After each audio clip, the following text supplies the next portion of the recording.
안녕하세요. 평양만사 김길선입니다. 안녕하십니까. 장혜성 선배님입니다.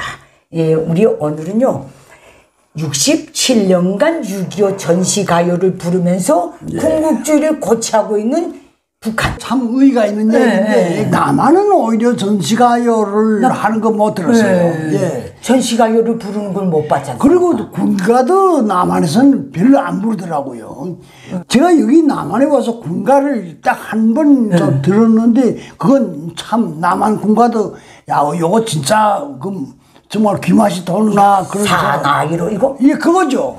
그거 들으면 야 이거 정말 심장을 막 뛰게 하는 음악이구나 하는 그런 생각을 많이 했습니다. 근데 김일성 족속은 오늘날까지도 그저 매해 6.25 전시가요 보고 계속 뻑청매고 부르고 다니게 만들어 놓고. 그런데 북한 전시가요가 그래도 나름대로 김정일이 시대에 나왔던 그 음악보다는 낫지. 한결 낫습니다. 왜 나은 거니까 인민들이 생활을 반영하는 그 음악들이기 때문에 그 후에 뭐 김정일은 다 자기한테 충성하라는 당을 따라 처말려. 그다음에 언제면 오실까 김정일 동지 딱 애첩이 그 자기 그 정부를 그리워서 하는 것 같은 그런 노래들만 노래라 하고 그 말도 안 되는 그런 것들만 하라가니까 그건 그렇죠. 그보다는 전시가요가 오히려 낫더란 말입니다. 전쟁 시기 나온 노래 열한 전투에 저기 저 언덕 혈전의 길로. 그러니까 전시가요에서는 그거 하고 그다음에 또 생각이 나는 게 아무리 벌써 도리가 두드려져도 배따라기 잘 넘기는 지사원동 그것도 요것도 전시가요입니다. 그다음에 샘물터에서 맞아요. 샘물터에서 전시가요. 최로사가 그 작사한 맞아요. 그 최승희 선생네 그 작은 뭐 조카라든가 최로사가 그렇다고 그러더라고요. 그럼 또 김일성 충성하자 사회주의 충성하자 그거 하나도 없잖아요. 그다음에 또 그뿐만 아니라 그게 무슨 노래 제목은 내 지금 잘 생각이 안 나는데 혁명 전우가 이리와 우리는 좋다니 에헤이 좋다니 공급은 끊어지고 곤란은 하였으나 담배 한 대 가지고서 네가 한 모금 내가 한 모금 전시가요. 그건 그래도 말하자면 인간 생활에 인간미가 좀 넘쳐나는 그런 노래거든요. 태백산 빨치산의 노래 전시가요. 그것도 전시가요예요. 전시가요. 태백산맥에 눈 내린다. 야 지금 웃기죠. 우리 동네 리장님네 할머니 있죠. 6.25 전쟁 때 북한군이 이고랑까지 들어왔댔대요. 당연히 들어왔겠지. 들어와서 아침 전에 우리 동네 사람들 모아놓고 태백산 빨치산의 노래하고 김일성 장군 노래를 배웠었대요. 아는가 아닌가 알더라고요. 그 노래를 부르시더라고요. 지배한 놈들이요. 어쨌든 지독한 놈들이요. 당연하지. 공산주의자들이 선전선도이라는 건 당연히 개별수는 좀 저작을 알아요. 문경곡에 전시가요죠. 전시가요입니다.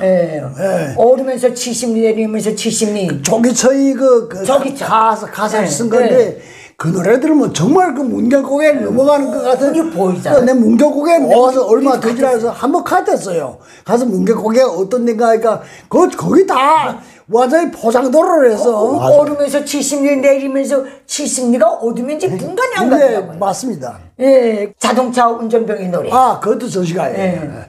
달리자 나의 자동차 달도 없는 야밤에 그건 자동차 달린다. 어쨌든 전쟁 때 나온 노래고 이거 안에 좋았어요. 그 사람들이 심금을 잡는 인민 대중이 심금을 잡는 노래이기 때문에 그렇게 마음을 근데 그 이후에 나온 노래들은 다 김일성이 좋고 김정일이 좋고 이런 노래만 했으니까 그걸 마음으로 흡족해 할 사람이 누굽니까? 그 다음에 내 고향이 정든지. 맞아요. 그것도 전시가요. 그것도 전시가요.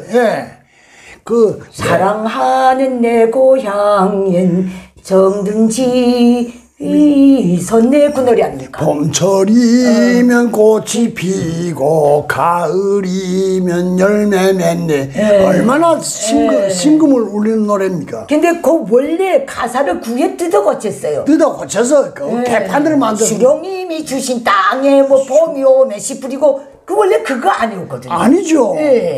그 수령님은 무슨 수령님이에요? 네. 김정일이가 뜯어고친 거예요. 그거 말고 또 전시가요로서 그 있던 건 아무도 몰라.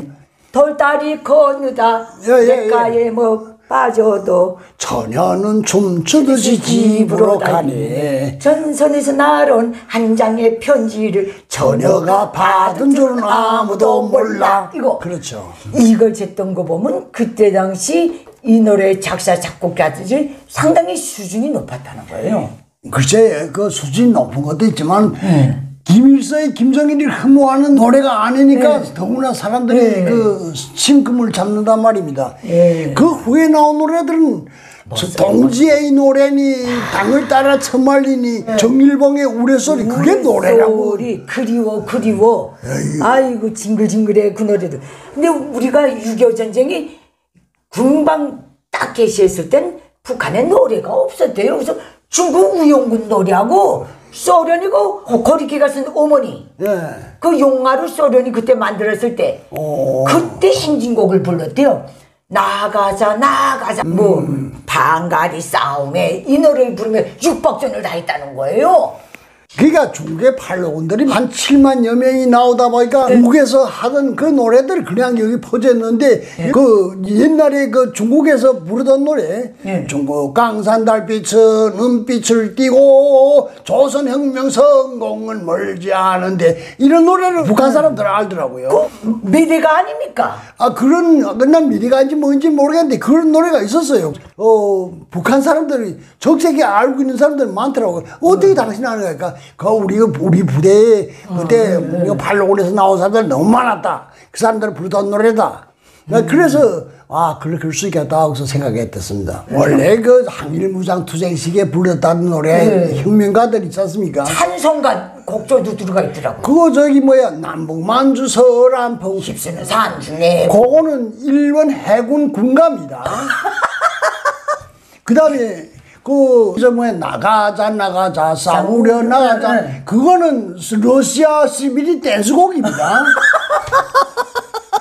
우리가 지금 생각해 놓고 보면 6.25 전쟁 이후에 나온 노래들 많고 많은 수만 곡 다 됐다나도 6.25 전쟁 전시가요의 한 곡조와도 바꿀 수 없어요. 맞아요. 그 시기만 해도 문학예술에 대한 탄압이 김일성이도 그 부분에까지 탄압을 할 형편이 못했고 특히 남한에서 문예인들 많이 북한에 들어갔어요. 제가 알거든 한 70% 이상 들어간 걸로 근데 뭐 최승희요 안막이요 뭐 다 그렇게 들어갔는데 이 사람들 들어가서 노래를 지으라니까 노래도 짓고 뭐 시도 짓고 소설도 만들고 하라니까 다 이 사람들이 기본 주체가 돼가지고서 민들이 좋아하는 걸 하다 보니까 다 그렇게 오늘까지도 북한 국민들의 가슴속에 많이 남아있다고 생각됩니다. 오늘날 북한은 지금도 전시가요를 부르고 있다는 거예요. 맞습니다. 6.25 7.27 반제반미 투쟁월간이면 이 노래 보급에 들어가. 당연하죠. 그뿐만 아니라 그 후에 나온 노래도 한 60년대 전까지만 해도 대체로 그 사람들이 좋아하는 노래들 많았어요. 많았죠. 그런데 그 이후에 그 김일성의 율사상 체계를 세우면서 또 율적 지도 체제를 세우면서 북한 문학예술은 완전히 다 김정일이가 만들어놨어요. 봐야 될 것 같습니다. 그러니까 오늘 우리 대한민국 6.25 때의 전시가요도 많겠는데 우리는 아직 못 들어봤는데 북한 노래와 가깝게 그렇게 훌륭한 노래들이 많을 것 같아요. 많아요. 나도 내가 여기 와서 나도 원래 음악에 대해서 뭐 크게 조예는 없지만 좀 들어보면 이제 그 싼 나이로 태어나서 할 일도 많다만 얼마나 노래가 좋고 그렇습니까? 근데 난 이런 노래를 왜 지금 특히 젊은이들을 안 불러요? 대한민국에서 한미 군사 훈련만 들어가면 그걸 부르면서 적이 되고 교도되고 목총 내고 왔다 갔다 하는 게 북한이거든요. 그렇죠. 6.25 때의 그 분위기를 풍기느라고. 그거 보면 역시 북한은 오늘날까지도 그 대남조카 통일 야망이라는 그 화석화된 그 야망에서 벗어 못 나고 있는 거예요. 어쩌지도 못하면서 계속 침만 흘리면서. 그래서 저 자기네 체제를 유지하기 위해서라도 사람들한테 생각을 좀 다른 데로 돌리자고서 좀 돌리자고 계속 그렇게 행동하고 있는 겁니다. 6.25 전쟁 이후에도 지금 60몇 년간 전시 상태로 항상 유지하게 하고. 김정은이가 뭘 세상 압니까? 절정설 없는 정말 젊은 아이가 완전히 지금 권력을 쥐고서는 그 전에 할아버지 아버지가 하던 지금 그걸 그대로 지금 답습하고 있는데 이거 도대체 허용될 수 없는 일이죠. 없죠. 나무가 북이 갈라져서 이제 저 수십 년이 흘렀는데 좀 이게 난 얘기하고 싶은 게 그겁니다. 우리 남한이 너무 그 긴장을 늦추지 말고 대비를 해야 되는데 너무 여기 있는 청년들은 물러 터지기 짝이 없어요. 그거 참 걱정스럽습니다. 우리가 6.25 전쟁 때 남북이 다 같이 겪었는데 어떤 분들이 이 질문을 해요. 이제 통일되면 6.25 전쟁 당시 북한군에서 싸웠던 민초들, 국군에서 싸웠던 민초들, 북한군에서 싸웠던 그 6.25 전쟁 공로자들 대우는 해줘야 되는가 말아야 되겠는가? 그거 참 난감한 질문입니다. 김일성이가 지시한 대로 따르다 보니까 결국은 전쟁을 일으키고 또 전쟁에서 피를 흘린 사람인 건 사실인데, 그런데 어쨌든 간에 동족을 향한 그 총불이고 동족을 향한 그 총알인데, 물론 이젠 그 살아있는 사람은 그렇게 많지는 않겠지만 그건 내 생각에는 그렇게 하면 안 되리라고 생각합니다. 그러면 6.25 전쟁 당시 희생된 어느 북한식으로 말하면 6.25 전쟁 영웅들, 이거를 한 체제가 이겼다고 해서 이 사람들이 자기 의사와는 전혀 관계없이 체제 때문에, 김일성 족속 때문에 휘말려 들어간 이 사람들에 대해서는 싸그리 그때 역적으로 봐야 되겠는가? 아니, 역적을 보긴 좀 그렇습니다. 자유민주주의의 적으로 봐야 되겠나? 난 이건 아니라고 봐요. 난 어쨌든 내 아버지 자체가 낙동강에서 전사했지 않습니까? 낙동강을 우리 아버지가 나가고 싶어서 나갔습니까? 그렇죠. 김일성이가 전쟁을 일으켰기 때문에 나간 거지. 그런데 아무튼 그때 우리 아버지를 뿐만 아니라 우리 아버지 그 전우들도 그게 옳다고 생각해서 한 것보다도 그저 하라니까 그때는 지시에 따라서 그저 했던 거라고 생각이 됩니다. 그때는 공산권 자유민주주의 세력이 갓 형성돼서 신생으로 올라올 때 가장 도끼 그들이 솟을 부를 때 일어난 전쟁이에요. 아무리 역사가 승자의 기록으로 씌워진다 하지만은 우리가 그래도 김일성 족속 때문에 일어난 6.25 전쟁에 대한 모든 죄악은 김일성 족속에게 무조건 물어야 돼요. 맞습니다. 역사가 정당하게 심판하리라고 생각하면서 그건 후세 사람들한테 밀어버리는 게 옳을 것 같아요. 그러니까 그거는 또 옳은 말씀입니다. 그러나 후세도 6.25 전쟁 당 시대를 놓고 그 시대의 기준을 놓고 남북의 동족 상장의 희생자들에 대해서는, 그들의 영혼에 대해서는 분명히 추모해야 돼요. 그렇죠. 그건 맞는데, 그러니까 그것도 주범하고 다르죠. 주범하고 일반 병사들, 솔직히 갈라. 그 일반 백성들하고 꼭대기 놈들하고는 다르게 봐야 된다고 생각합니다. 6.25 전쟁 당시 대한민국을 향해서 총을 들었던 북한의 일반 주민들을 또 싸잡수 김일성 족속하고 한 패당으로 보는